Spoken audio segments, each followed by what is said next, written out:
Good morning, everybody. Manny Garavito here for another episode of Mornings with Manny, brought to you by MiamiNetworking.com. Today, I'm joined by the Miami marketer himself, Carlos Vazquez. I've heard a lot about Carlos. He does networking events. He's a superb marketer. I just recently got on board on his summit that he's planning on the 25th of April. He seems to be on the ball, and I'm glad we're finally able to collaborate in many ways. Carlos, welcome. Take it away.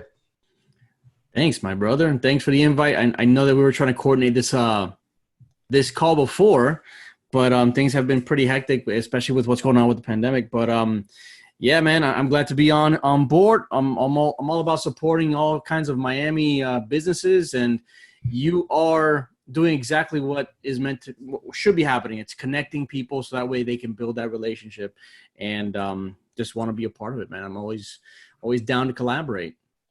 So one of the things that I've noticed about your systems and how superb it is that you place a lot of focus on not only the automation part, but also keeping it human. You still have that ability to create a community and talk to people in ways that make it seem like it's you're putting an effort. Well, that's for sure. There's one. Okay, so automation is crucial, whether you're you have like 500 employees, or if you're just a one man or one woman show. So you need to leverage automation so that way a lot less things fall through the cracks. But so when people know about automations, they're constantly thinking, okay, I'll just put everybody on an email list and just blast everyone on that list. They forget that automation is not supposed to replace that human touch. It's supposed to facilitate it. So whenever you create automations, it's supposed to just expedite and enhance a personal relationship. Now, this is the way I look at it. Whenever I send out an email to someone through my automations or through my email blast, I do it in a way as if I was trying to talk to one person at a time. So that way that person, when they read it, they feel like, did Carlos really email me directly or not? In fact, I want them to forget that I'm automating. I mix manual emails with automation. And when they reply, they're going to get an actual reply from me. It's just that not everyone's going to reply, and I don't want to send out everything one by one. So the key is, always, if you're going to automate, remember you're talking to one person at a time, and the results are going to show. You're going to get more people opening up the email, clicking on the links, and actually replying to you. And that's what you want. So don't look at automation as a way to just do it because you have to do it. Look at it as a way to speed up the human interaction, because that's going to pay off in the long run. Absolutely. So when it comes to making a person feel like you're communicating to them directly, how do you gain that information? How do you gain the insights in order to establish a communication that has the individual in mind? All right. So the basics. There's two pieces of information that you always have to collect: the first name and the email address. All right. When people see their first name in a subject line, they already know it's unique. It's already unique as it is. Okay. So if you don't have the first name, you really lower your chances of giving it that personal touch. All right. So make that a habit. Collect first name, collect the email address. Of course, whenever you're collecting email addresses, you have to make sure that you're sending emails to a good email address. So I always tell people, hey, what's a good email address for you? Or where should I send this to? Usually when you ask for that information, people give you their good email address, because people usually have more than one email address. They usually have their real email address where they actually want to receive correspondence, things that are important to them. And then there's that catch-all email that they used back when Juno or Netscape was giving out free email addresses. They still use that just to kind of just sign up for things without having to get bombarded with a bunch of spam. So you have to collect that good email address and collect their first name. Then after that, you find different ways to keep building your list. Because if you're incorporating a good strategy to collect good email addresses and then following up with some meaningful emails, you're building relationships and you're strengthening existing relationships. I've had people, because I tell them my secrets. I tell them, look, I'm automating a lot of these things. So they don't get as offended anymore, because now they're learning new ways that they can implement the same exact thing that I'm doing with them for themselves. But then they reply and say, hey, is this an automation? Is this real? And then, that's actually like our ongoing joke. Yeah, this is real. This was automated, but this reply is real. So I'm encouraging engagement between all of my people. That's a start right there. Well, absolutely. You have to find a way, because as marketers, we have to talk to a group of people, defend the brand, and the relationship part and the automation part. That's the reason I wanted to do this interview with you, because again, I'm so new to systems thinking and automating, but I feel like the future is going to be it's going to be an inclusion of the two. Do you know what I mean? How do you see in terms, because people would say, okay, in the future, it's going to be a lot of robots, going to be a lot of automation, things are going to be done simply. But to build a relationship, it's simple yet complex at the same time, because we're working on trust. You know what I mean? In the future, how do you think automation and relationship building will coincide in marketing? Well, it's already happening now. So it's basically okay. So let me kind of just give you a comparison. We've always had Zoom. We've always had Uber conference. We've always had like these ways to have these meetings online, right? And we've always had ways to work from home.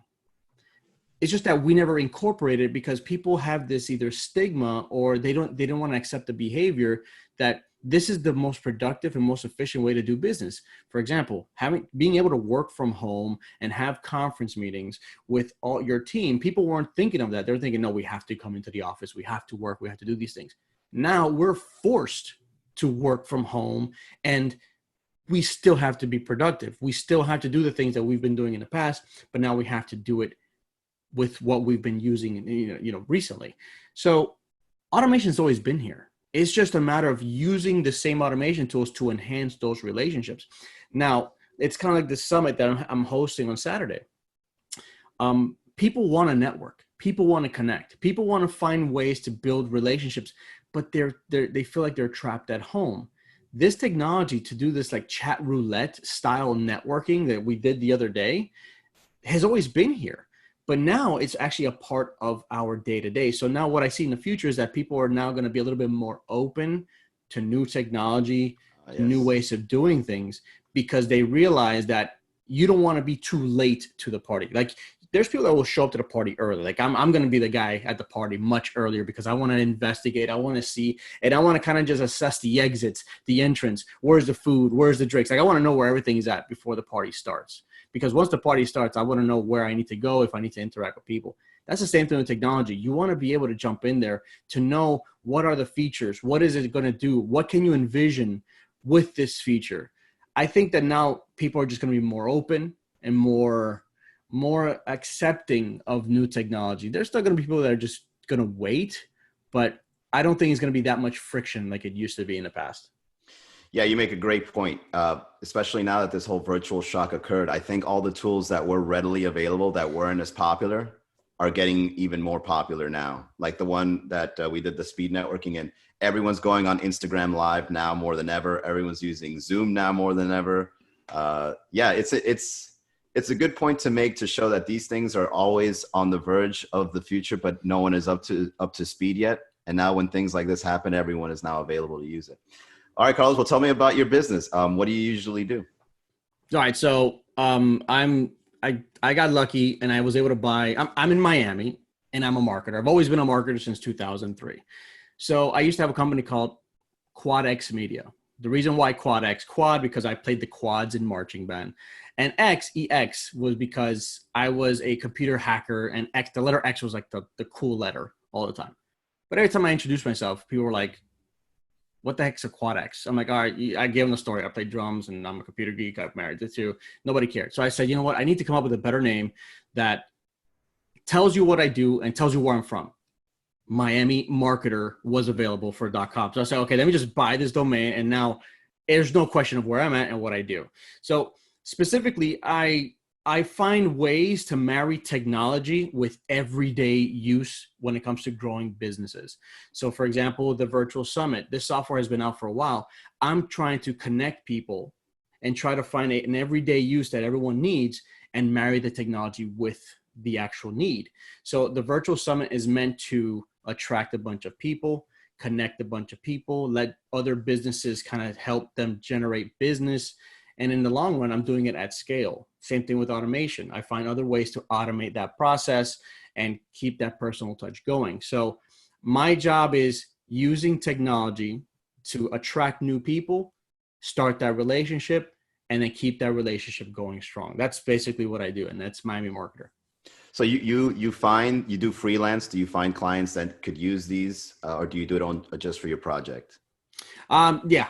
So I test it on myself, and some clients do. So I'm not a freelancer, but I do freelance in a way. I have an agency. I have a team of 5 people. So that way I can conduct these interviews. I can conduct other meetings. I can still go on and meet new people, but the business doesn't stall, right? So I'm no longer the bottleneck. I've been able to grow a little bit to the point where now I have people that can support the business. But for the most part, I do a lot of, I'm a rapid tester. I find the technology, I test it right away, and then I execute and implement. And I'll tell clients, hey, do you want to try this for your business? And people are like, yeah, I want to try it right away. So once I perfect it, then it becomes a solid product, and that's what I end up doing. So I find the technology, try it, and then execute. You sell it as a package. I sell it as a package, and I just find different ways to find creative ways to stay cutting edge, because it's a tough business model, because I'm constantly developing new processes. But with my ADD, I think it's okay, because I'm always trying to find new ways to do things, and it gets me excited. But it's fun, but it could be stressful, because you don't have a solid process in place, and it is what it is. That's just a part of the beast. And anyone who likes that type of atmosphere, they thrive in the company, because they're not going to get bored. There's always something new to try. I can relate to that 100%. Okay, so tell us about the COVID summit you've got going on April 25th, Saturday. Okay, thank you for bringing this up. Right? I mean, you did bring it up earlier, but so I'm a business owner, and just like other business owners in South Florida, we don't know what the heck is going on. We don't know what to do. We feel a little lost. In fact, a lot lost. So I said, man, how can I help small businesses that are feeling basically the same exact thing that I'm feeling? I have friends that are attorneys, accountants. I have all kinds of expert relationships that I've been able to build out. And I said, you know what? Why don't we get all these people into one event, so that way others can come in, hear the guidance, hear the advice, and interact with them in a way where there's so much more people involved, because there's probably questions you can't think of, but someone's going to ask a good question. There's a main event area where there will be a panel of 5 experts.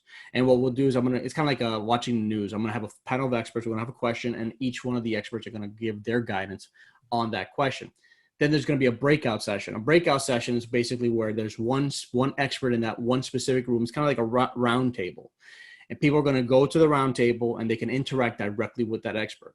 Also, after that, there's going to be a networking event. It's kind of like chat roulette. Chat roulette, if you've never done it before, it's basically where the webcam and a mic, your webcam and mic are on. You click on ready. The chat roulette's going to go ahead and connect you with someone that's also trying to do the same thing.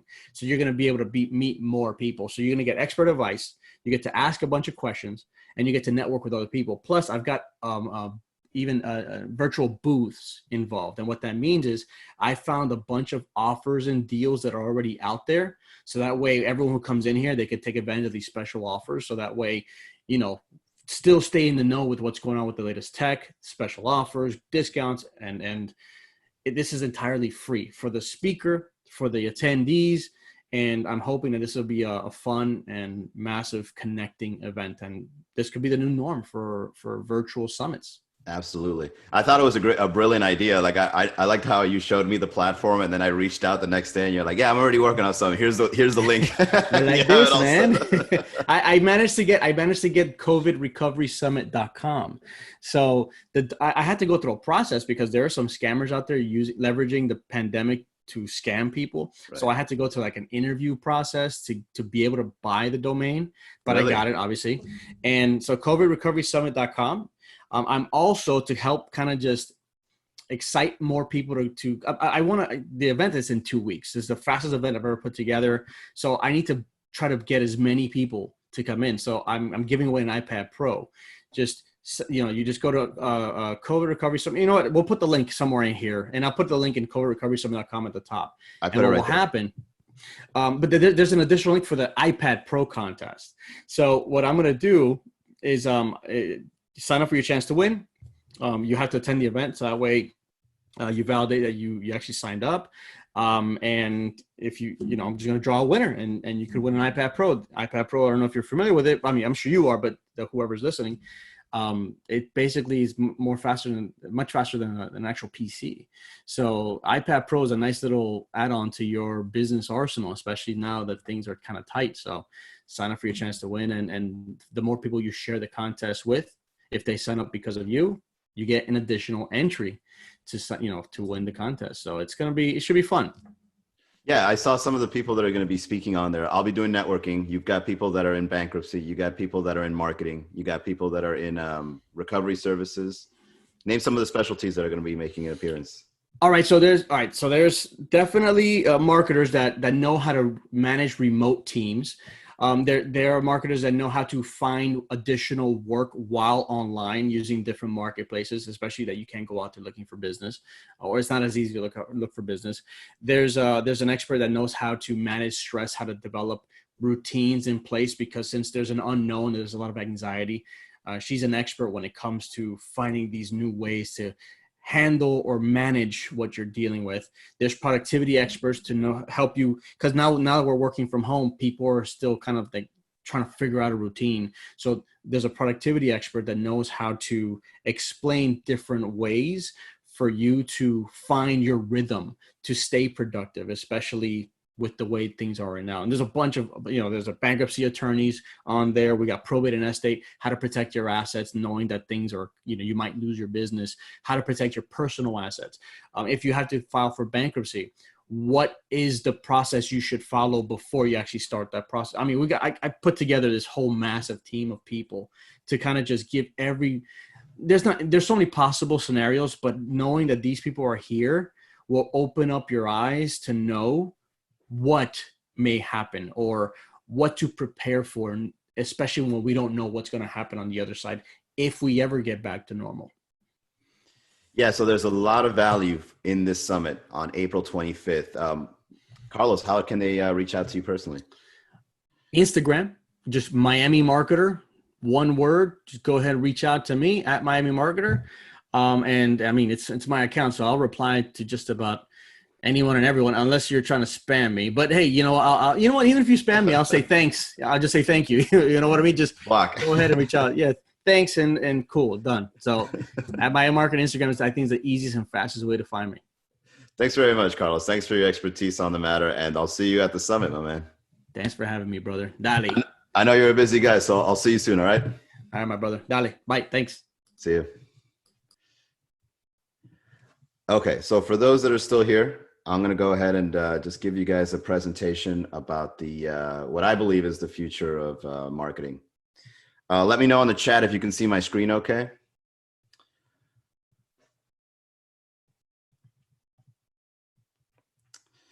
All right, so Mornings with Manny is a show that I've been doing for a while. And what I like doing is every time I meet somebody that's interesting or I see someone that is doing something great, I reach out to them, for example, like Carlos. Or if I read something or if I come across a certain trend, I just want to go online and just share it and kind of get people's feedback on it.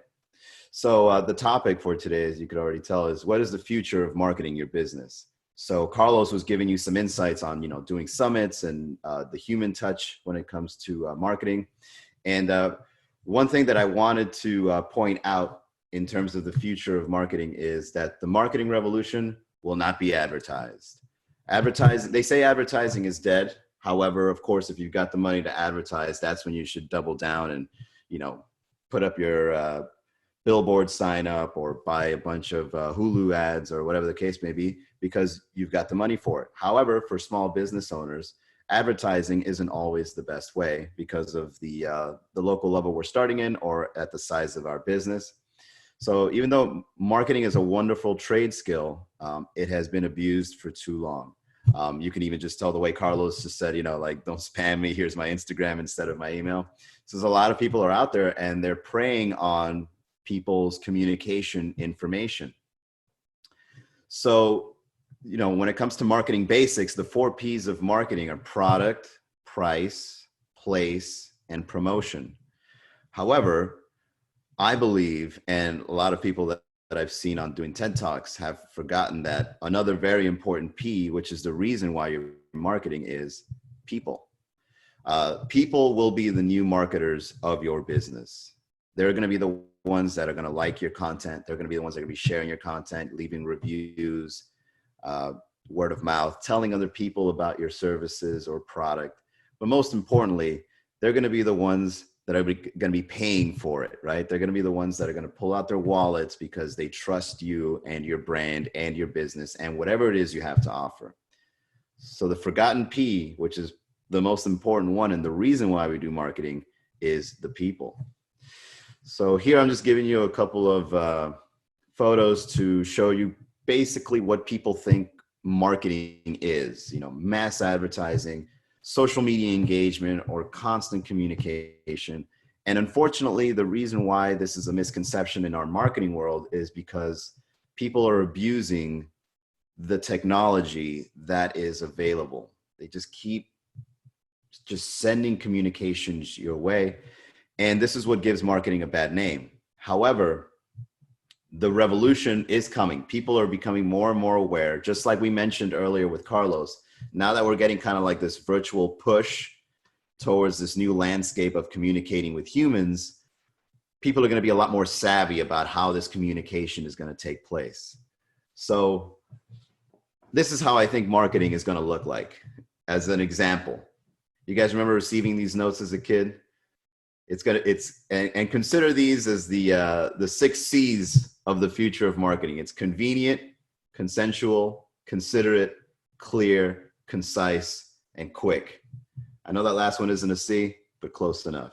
This is what I think marketing is going to be. People are going to start focusing in on this kind of communication because they get it and they can give you a quick response, and that response will either continue the relationship or end it. This right here, I believe, is an example of what the future of marketing will look like.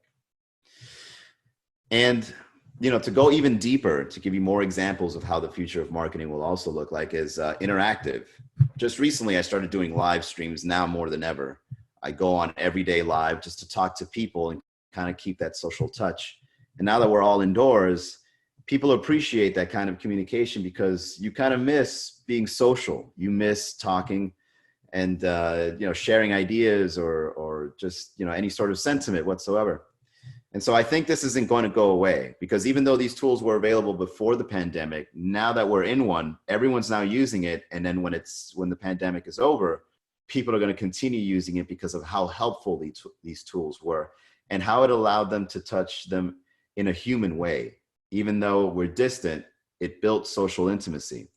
So interactive content will be things that are live or active, engaging, something that someone else can put their input, you know, somebody that can interact, give feedback. And then there's a quote that says, "You will always remember how someone," or I added here, "or something made you feel." You may forget their name, you may forget what happened, but you will always remember how that person, or in this case, your business, made someone feel. So that's very important to consider when it comes to your marketing efforts. Whenever you communicate to someone, you always have to be considerate on how you're going to make that person feel. And I was watching a TED Talk. I forgot the gentleman's name, but he mentioned the term experiential marketing. And I thought this was a goldmine of a word, experience. You want to send your communications in a way that you give somebody an experience. And, you know, humans are when they meet somebody that's like them or that resonates with them or that makes them feel a certain way, they get elated because, you know, even the same way when I go out networking and I see somebody with a mindset that I can agree upon, it's like, wow, I finally meet somebody that we can have this kind of conversation with, or that can offer me this kind of solution. The same goes with brands or business. Interactions with brands will be way more meaningful if they could feel this way with a business offering its solutions to them professionally. The only difference is, of course, that there's a professional factor when it comes to this relationship. You know, businesses thrive off revenue and profits and money, but, you know, human beings are attached to their wallets emotionally. So you have to set up a professional relationship to let them know that you're going to be giving them more than what you ask for. That's a great way to start when it comes to marketing a business. And good marketing will use technology to do this correctly. And that's what we're going to dive into now. We're going to talk about automation, which of course has been around for a while, but it has also been abused. And now that we're in the pandemic, we're going to be using it even more, right? But this can make or break your marketing efforts. So when it comes to technology, on the left-hand side, you can see that technology has allowed us, to send, probes into space and grab photos of planets. But in the marketing world, as you can see on the right-hand column, the marketing world, the technology has made scam robots give you calls constantly throughout the day. On the left-hand side, science and technology has allowed us to come up with solutions, vaccines, scientific breakthroughs. But technology and marketing has also allowed us to automate ongoing emails over and over and over, and it just pesters people. So there's kind of an off balance when it comes to technology and marketing. However, now that we're more savvy in the technology and communications world, the people will be way more aware of avoiding these kinds of communication attempts. So right here, I just want to give you guys some examples of like bad bots or bad automations, inauthentic engagement, things that people know it's not you behind the wheel talking to them, something that is repetitively spammed to them, over and over and over. Bots used to communicate to a customer is always a red flag. Like you can always tell if it's not somebody writing something. And also the intentions of a bot or automation of this nature are the kind of set it and forget it lazy marketing where you want to reach as many people as possible and forget the individuals reading it. That is the number one factor of why these bots are being used. It's kind of like a hack to talk to as many people as possible, like all the way to the peak's end of your reach in order to at least get a couple of sales, but you're completely disregarding the individual in the process of. Now let's look at good bots. These are the kinds of technologies that me and Carlos were talking about, and we're very mindful about how we use these things. So technology still needs a human. You still need somebody behind the wheel driving the whole thing and taking it to the direction in which you're trying to expand your authentic message. So if I have a really good business idea, I have the individual in mind, and I want to reach as many individuals as possible that will benefit from this business idea, as an example. Technology can be used for convenience of everyone involved, not just the marketer or the person in business, but also the individual. If the individual is looking for an answer and you have a search engine or a tab that says, place your question here, and then the answer comes up automatically. Or if somebody wants to go directly to purchase a product, the technology used to process the payments. I mean, look at Apple Pay. You could just do, like, I think in your phone, you could just do the Face ID and you make a payment. These kinds of technologies offer convenience for everybody, and it speeds up the communication process. And also direct marketing. So I think the biggest takeaway for a good bot is direct marketing. And what direct marketing is if someone directly reaches out to get a response or a service or a product, and it is automatically delivered to them without there being too much in between, direct marketing is a great way to do that. So I'll give you an example of direct marketing.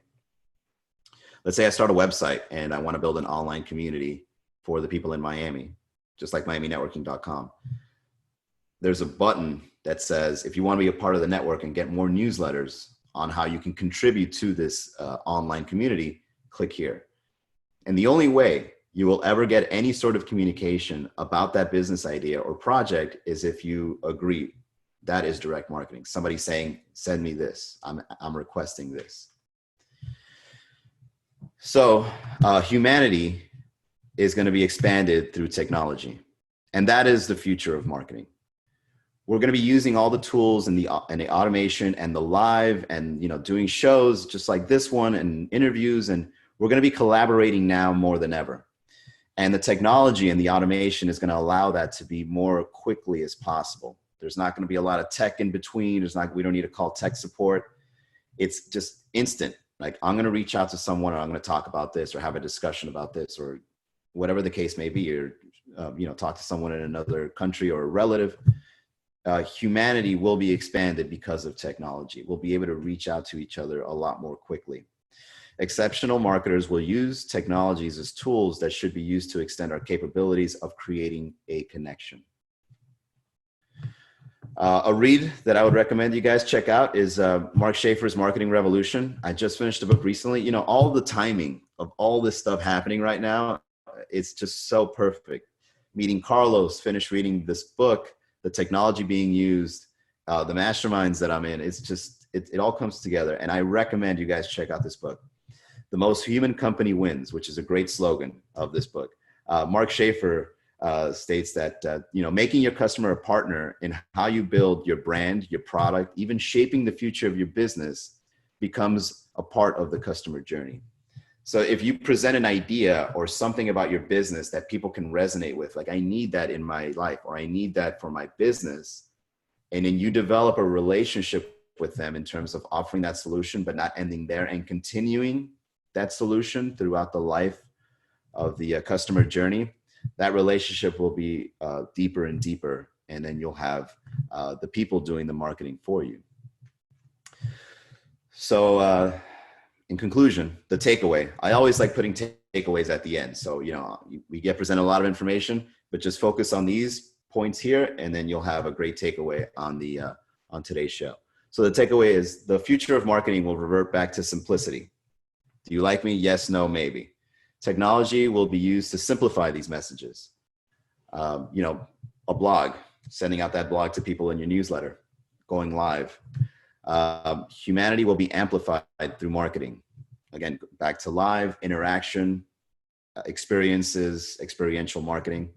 And the people will be your new marketers. When it comes to a small business level, maybe even at the global level, when you become brands like Coca-Cola or Google or anything like that, people are going to be the reasons why your marketing is effective. So never forget that fifth P, the people.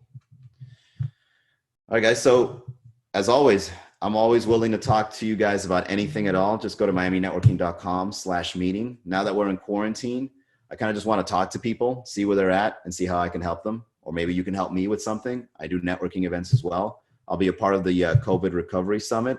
And I think now more than ever, it's important to reach out and actually make connections with people that you meet online, especially at a local level. Because once the pandemic is over, we would still want to be in touch with social circle, one way or another.